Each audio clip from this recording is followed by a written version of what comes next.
Hey guys! Thought I'm gonna pop on, but just 10 minutes today. I'm gonna keep posting.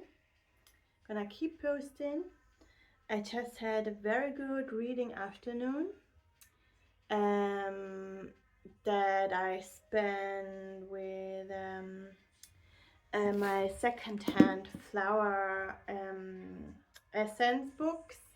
I have few that I got just for like there are so many different ways how to work with the flower essences, and this is like a little encyclopedia. Like I can just look up so many different flowers, how they were used with different continents, like just or different countries. Like there's quite a broad view, an overview, and like you could use cacti and aloe vera for those essences.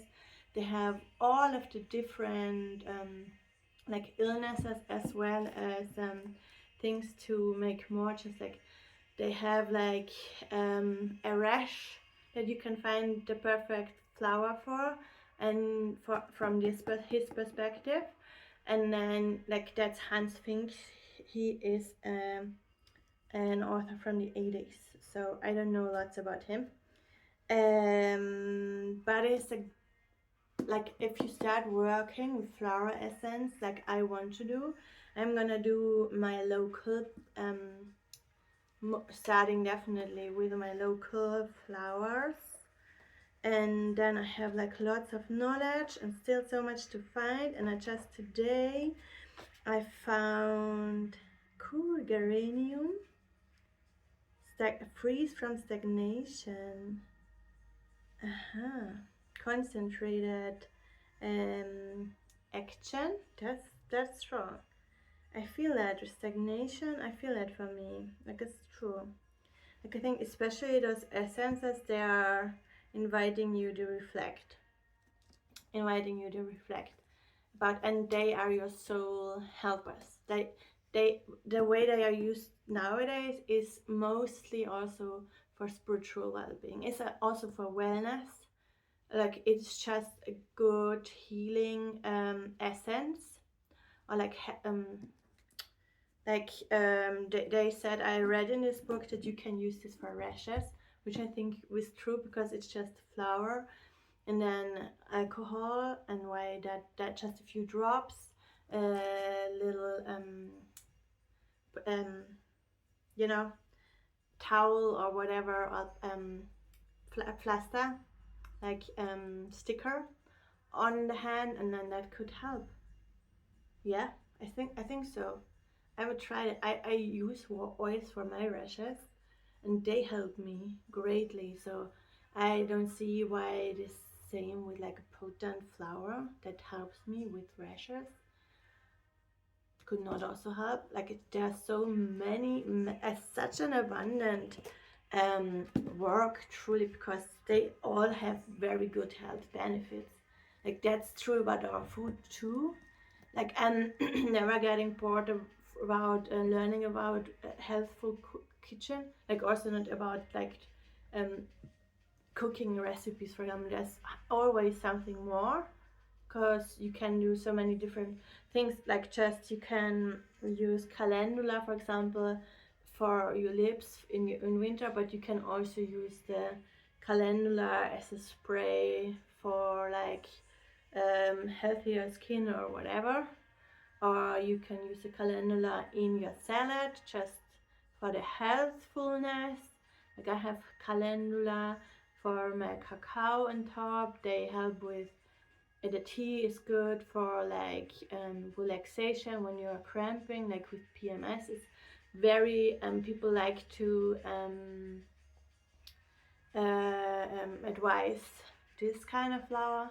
Like that is a little helper, and it's some are well known, some are not so well known, and then you can mix them. Then they have different things, and then I do love those more biologically based books the best, because I want to make my own.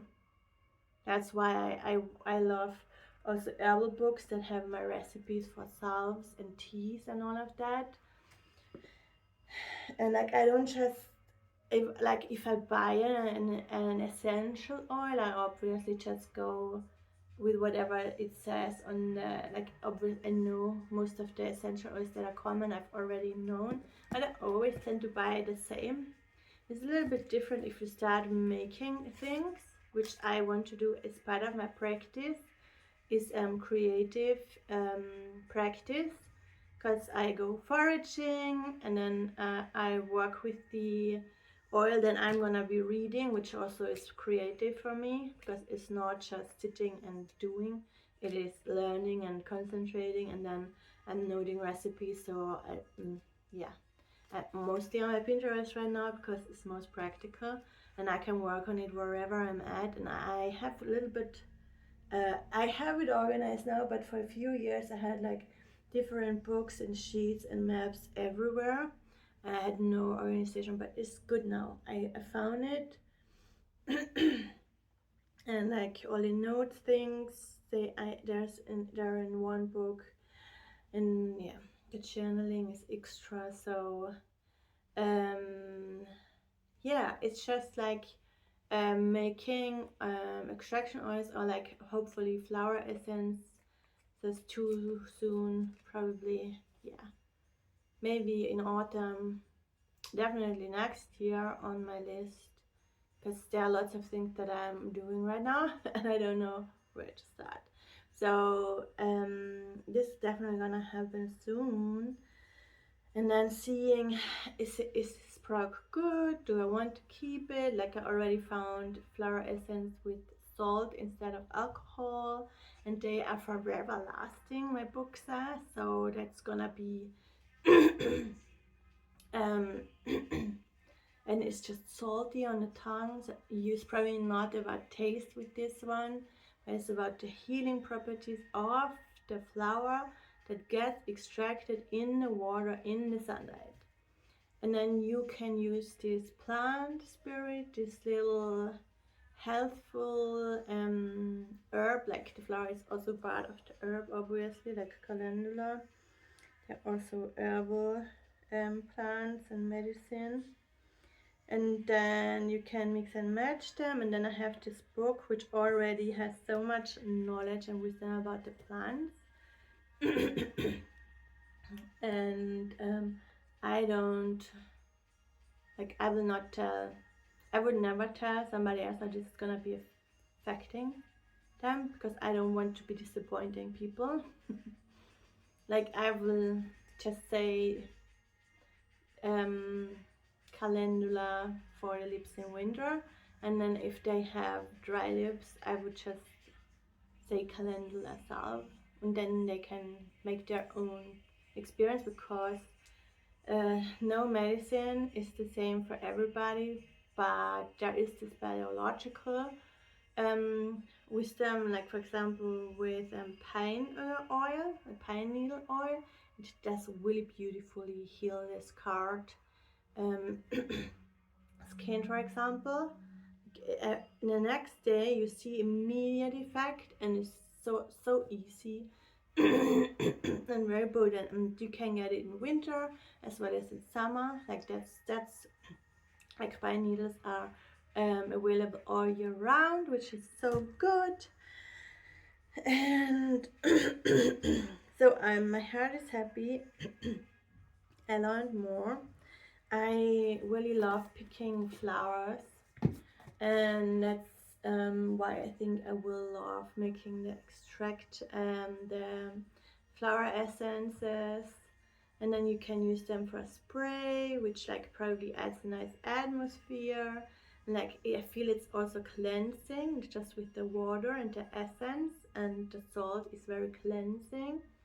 So probably for a sound bath, I could probably cleanse and it would not smell that much. Maybe you don't want it on that day, or maybe, you know, this is not, the person is not a fan of essential oils or like saging. You can always with salt water and flower essence do a good job. And so I'm full in research mode, and just have a little overview about my books. And there is I've already found an online shop that is Austrian, so I have no shipping costs, that have also flower essence with salt. And I want to try those, like, because you can swallow those. That's a quality that is also for food. And I want to see, do I resonate or is it not so much, because if it's already available, I'm not gonna make my own. I will probably try the established professional ones. And um,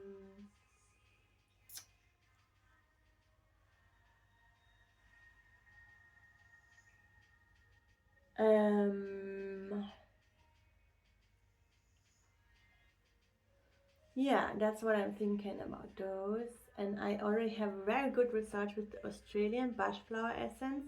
I got those for Kiara's. Like, I don't even read about the plants. I just thought the intention is beautiful. And I work with intention with the Reiki, so those were aligning. And I know the Bach flower essence. I know them. I had like SOS drops, so I know I like them. But also they are a little bit boring for me. Like, they don't have the focus and intention that I want for my personal use. I did look a little bit into recent calls and talks, and I did not like the vibe, so I bought the Australian ones. I just got them on Amazon actually, and I found them over a Reiki practitioner in the UK. And it's fun to add Australian healing to the knowledge, because it has totally different plants. And for me, that's a joyful summer place, and that's what I, with the Seishim Reiki, with the Egyptian flair, I also have this desert, like warm summer vibes connected. So I feel that's where Australian flower essence and like they bring in the same vibe and resonates on my own research journey. And it's just a very flourishing continent in like plant wise too. So, and I know, like, already know lots about the European. I just need to start finding them, and I'm a little bit lazy with the foraging. But research wise, if I do something new, Australia is definitely calling me.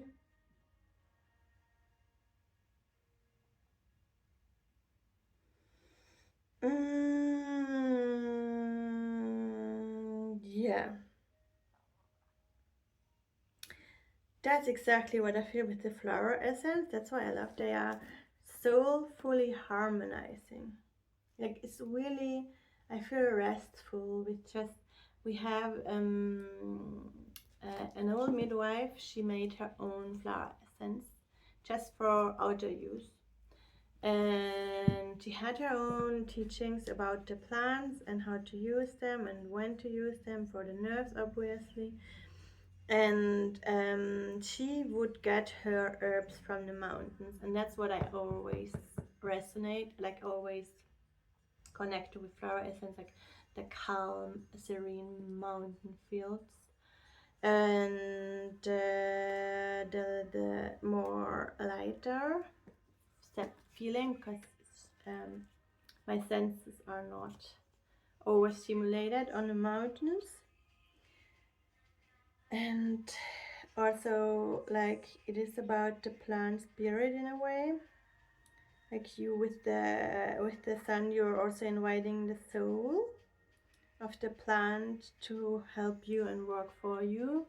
Like, it's not saying that it's gonna be an angel, but you're working on with it on an energetic level. That's how I would describe it for like more critical people. And like people who like the energy work, they resonate, they, because it's healthy, as well as it has a good intention. And the plants, they have powers, they are powerful. You can add them to your practice and to your daily life, and they shall help you calm your um, cravings on a soul level too for me. And I will definitely do like Reiki inspired names and all of that. And I want to do blends. I'm probably not gonna do pure, just I will definitely have pure and then I'm blending them. But it's not complicated, and I'm happy that I finally got to read them today. Because I've been ill since April. I had no energy to do reading. So I finally am fully diving into all of those good books that I did not get to read. And my harp is waiting, but I'm gonna let that sit for like it's already packed for the new home. And then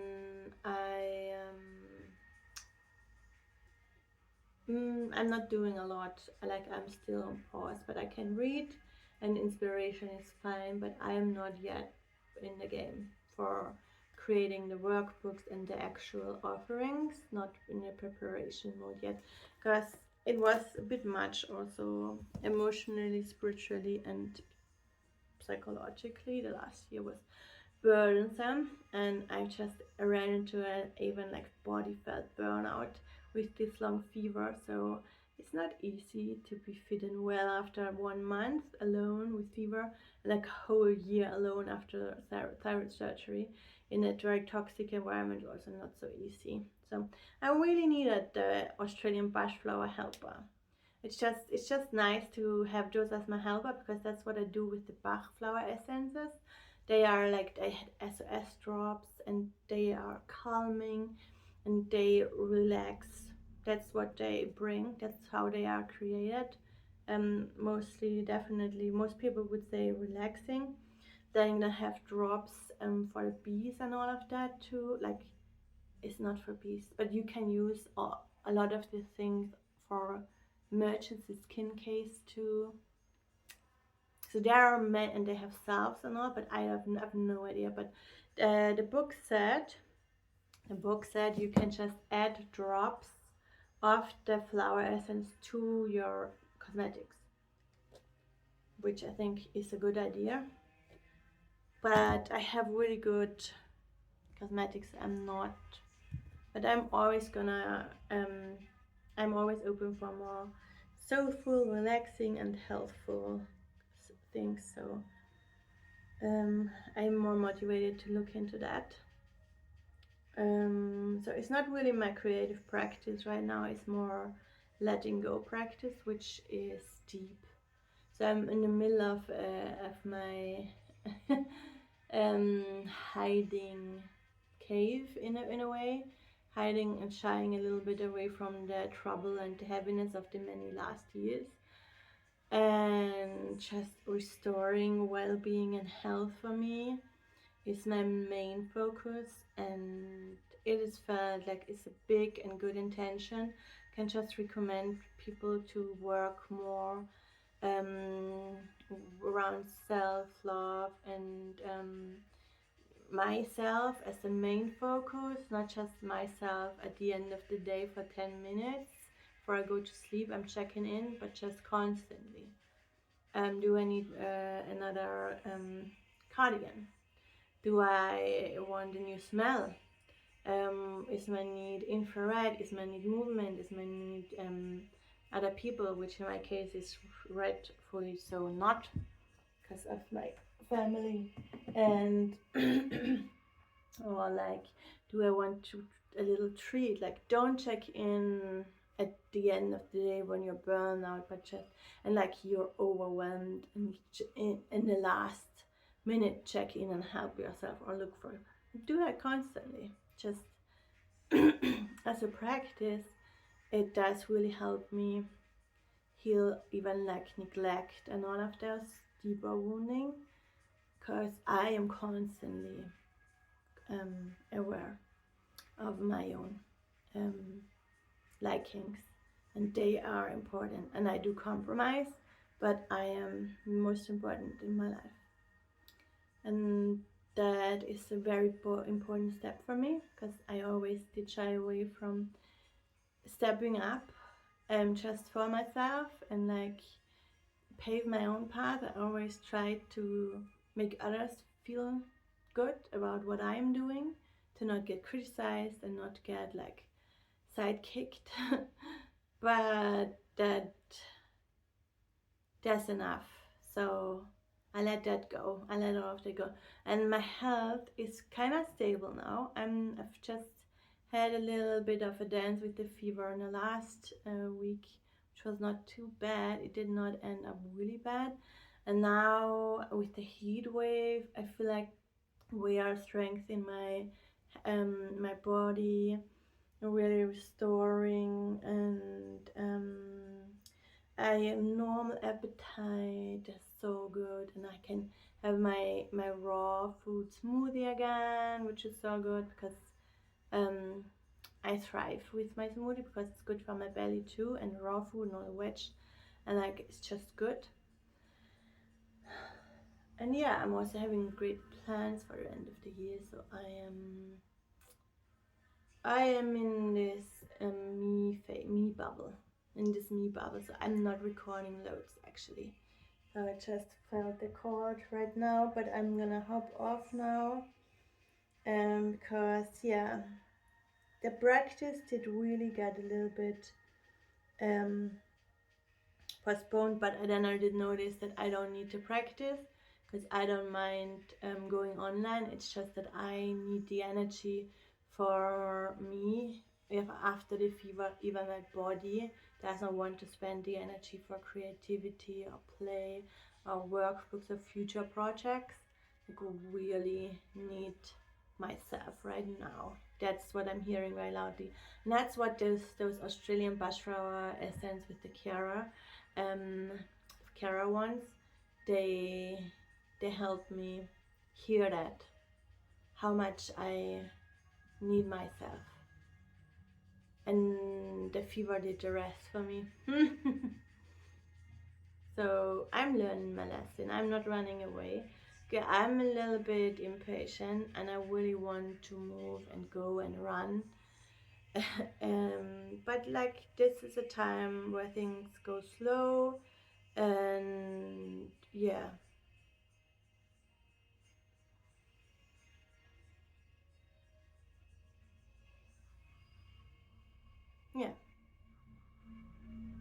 that's crucial.